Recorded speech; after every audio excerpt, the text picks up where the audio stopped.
He's an icon. Really? Silk Boss, Dancehall's immensely talented rising star, has seen huge success in his young yet flourishing career. Yet, despite his success, he has been through quite a number of controversies. As he puts it, "You see a blood clot rocky road me I go through." a rocky road indeed. One filled with alleged backstabbing, domestic violence, a leaked adult tape, and assault. Any of these could easily sink a young artist's career, yet somehow he has managed to keep his head above water.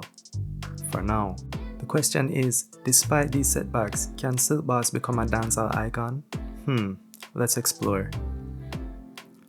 So, from a talent perspective, Silk Boss is not lacking. One of the things that makes Silk Boss unique is that his voice not sound like nobody else. In fact, it's quite distinct. You can pick it up instantly. The next thing I notice is that he's an amazing storyteller. He can paint some pictures of situations in the mind of his listeners. He draws on a well of emotions that make what he says sound believable. In his music, he doesn't come across as boastful or in your face or that he's larger than life. So what ultimately makes him unique is his ability to connect to the audience on a human level, which is not easy to do for any artist, let alone a new artist. Great artists are able to connect with an audience. So if I were to boil it down in a nutshell, what makes Silk Boss talented is his genuineness, if that's a word, and his ability to relate to people. This is why songs like Mankind, Life Story, and Surgery connects deeply. We all have been victims to cruelties by others. It's an evil world we live in. No, I'm gonna go out on a limb here, and let me know if I'm reaching. But Silk Boss has an element of Drake within his music. No, I'm not saying that he's Drake. I'm not saying he's on the same talent level. But what I am saying is that he has the ability to connect emotionally with his audience that is somewhat Drake-esque. Think about introspective Drake songs like Emotionless, 5 a.m. in Toronto, 4 p.m. in Calabasas, March 14. Alright, maybe I'm tweaking, but you get the idea. Drake's music provides a window into how he feels about things happening in his life. Silk Boss does the same. However, if you were to look at Silk Boss' YouTube channel, the numbers show that his music has millions of views, which would suggest that he has an active audience. Songs like Life Story, Gateway, Stay to Myself, Surgery, Sorry has easily crossed the million view threshold, which is not an easy feat for a young dancehall artist. Not to mention Mankind, his smash hit song has around 10 million views. Yet, when I look at how well he does on Spotify, his numbers paint a different picture. He has around 45,000 monthly listeners, and his best song Mankind has only around 400,000 streams, which is shocking. Looking at similar young artists like Joshi or even Marksman, they both have over 100,000 monthly listeners and songs streaming in the millions. Now, I don't have Apple Music, so I cannot confirm whether Silk Boss numbers are similar or different on that platform, but what I can say is that from a numbers perspective, Silk Boss does well on YouTube but massively underperforms on Spotify, something his management team should look at. Missile. Controversy typically sells in music, and dancehall is no different. Look at Alkaline's earlier career. Silk has had a fair number of controversies in his young career, and has in fact benefited musically from some of the ones he has faced. Yet, controversy does not always help an artist in the long run. Furthermore, some of these situations he has gotten himself in, he could have avoided. Let's take a look. It's far clear and away that Silk has been helped massively by Terra Don. In fact, as Silk recalls, Terra had reached out to him after he had freestyled Mankind and wanted to work with him to actually record the record. But you know what? Hear what he says. Two main collaborators so far, cause but I want to know how you link up with Terror. Like, who was the first one to say work? Yeah, man, a Terror, man, cause after I freestyle go viral, Terror linked me. And I said to me, say, yo, want you forward that to, okay, your body, when you come voice that tune I need for voice ASAP.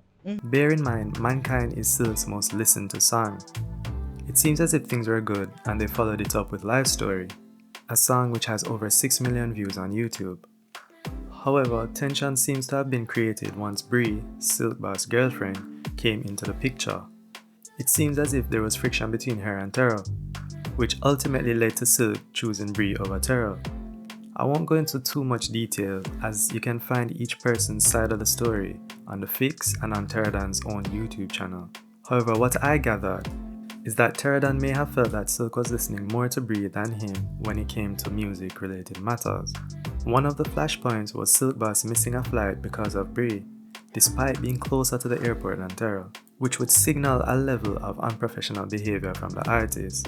On the flip side, Bree felt Terrell had disrespected her, possibly calling her names and not respecting her relationship with Silk. Ultimately, Terrell was relieved of his duties, in which Bree is now Silk's manager, which if you can think about it, is kinda wild. Have you lost your mind? It is then not surprising how many may view Silk Boss as a gal clown. But hey, if Bree wants to be a manager, I suppose she needs the space and grace to grow within the role. However, if I was Silk at the time, I would have seriously considered who can best help me with my career. Does Silk's new management have access where Bree can put him in positions to get the best opportunities? The numbers don't necessarily show that from a streaming perspective. Anyway, as a counterpoint, on YouTube after splitting from Terradan, Silk dropped Surgery, a Terradan diss track which has over 6 million views on YouTube and is his third highest viewed song. It's absolutely wild to put these two subject matters together, but my reason for this is that I don't want to go too deeply into either subject.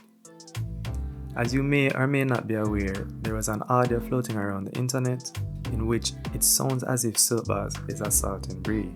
In another interview with The Fix, which had both Silk Boss and Bree in some way denies the assault. You see, when things don't go my way, me cry now.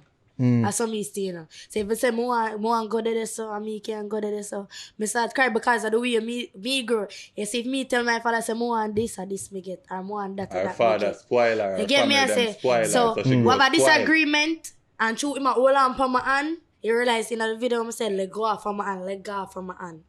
Cause my hold on for my hand and then I feel like he must squeeze it, so me I say let go off from my hand. After hearing the audio and hearing Bree's kind of lackluster response, personally I think Silk Boss may have lost potential listeners, particularly because of the society that we live in today. There's also an adult tape floating around on the internet. I don't really have much to say about this as to me they're both grown. They beat the brakes off of him. Silk Boss has been known to drop a few badman lyrics in his songs, but honestly, that's a typical yardie, cause you don't know every yardie a badman, right? Anyways, while he was going at it lyrically with Joshy, and in his song Facts, him hail up the Gulf man them. I suppose they were the friendly neighborhood thugs, you know, the one them that you roll with for street cred. Unfortunately for Silk, The same one me put my trust in and the bird me. as later Silk alleged that he was robbed and Bree assaulted by the very same Gulf man them. In fact, as public humiliation, the Gulf man them posted a video of them rearranging Silk Boss' face. In the aftermath, Silk released the song Sorry, where you can see elements of the assault in the beginning of the music video. By the way, Sorry is Silk's 4th most viewed song on YouTube, so in some ways controversy sells. But personally, after that humiliating video, I think it may harm how Silk is viewed. In a dancehall culture that's built on braggadocio, somewhat aggression and, you know, the confidence, nobody can touch me. To see a video like that where him basically being sunned by so-called friends is not a good look. So when it comes to the gunman tune them for Silk, going forward, no bother with it. It's not believable to hear Silk talk about being a bad man. Any gunman lyrics will ring hollow. Badness, Stay far away, make you stay far away. In fact, to me, including those types of lyrics in any future song would hurt what I believe makes him unique. That is, his ability to make genuine and relatable songs. So what are my final thoughts? Silk Boss has the potential to be a dancehall icon. He has the voice and the talent that could certainly take him to greater heights. However, the question is whether his management can guide him there. Furthermore, Silk has to take accountability for past actions. Too many times I'm finding that he's blaming others for where he places his trust. Look in the mirror. Learn from past mistakes in order to avoid future controversies.